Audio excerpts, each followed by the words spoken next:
شہزادہ اپنے استاد سے سبق پڑھ رہا تھا۔ استاد نے اسے 2 جملے پڑھائے۔ نمبر 1 جھوٹ مت بولو۔ نمبر 2 غصہ نہ کرو۔ کچھ دیر کے وقفے کے بعد شہزادے کو سبق سنانے کو کہا گیا تو شہزادے نے جواب دیا کہ ابھی سبق یاد نہیں ہو سکا۔ دوسرے دن پھر استاد نے سبق سنانے کو کہا۔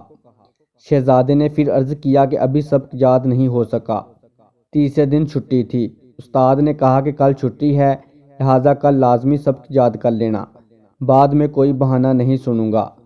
چھٹی کے بعد اگلے دن بھی شاگرد خاص سبق سنانے میں ناکام رہا۔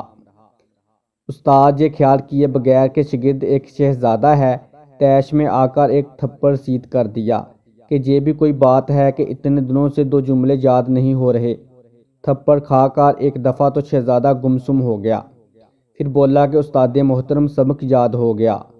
استاد کو بڑا تعجب ہوا کہ پہلے تو سبق یاد نہیں ہو رہا تھا اور تھپڑ کھاتے ہی فوری سبق یاد ہو گیا۔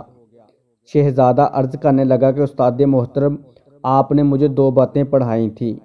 نمبر 1 جھوٹ نہ بولو۔ نمبر 2 غصہ نہ کرو۔ جھوٹ بولنے سے تو میں نے اسی دن توبہ کر لی تھی، لیکن غصہ نہ کرو یہ مشکل کام تھا۔ بہت کوشش کرتا تھا کہ غصہ نہ آئے، لیکن غصہ آ جاتا تھا۔ اب جب تک میں غصے پر قابو پانا نہیں سیکھ جاتا تو کیسے کہہ دیتا کہ سبق یاد ہو گیا۔ آج جب آپ نے تھپڑ مارا، اور یہ تھپڑ بھی میری زندگی کا پہلا تھپڑ ہے، اسی وقت میں نے اپنے دل و دماغ میں غور کیا کہ غصہ آیا کہ نہیں۔ غور کرنے پر مجھے محسوس ہوا کہ غصہ نہیں آیا۔ آج میں آپ کا بتایا ہوا دوسرا سبق کہ غصہ نہ کرو بالکل سیکھ لیا ہے۔ آج اللہ کے فضل سے مجھے مکمل سبق یاد ہو گیا ہے۔ غور کریں اب آپ اور میں کہ ہم سب کو سبق یاد ہے کہ نہیں۔ اس طرح کی مزید مورل، سبق موز اور اردو کہانیوں کے لیے ہمارے چینل کو سبسکرائب، ویڈیو کو لائک اور شیئر کریں۔ شکریہ۔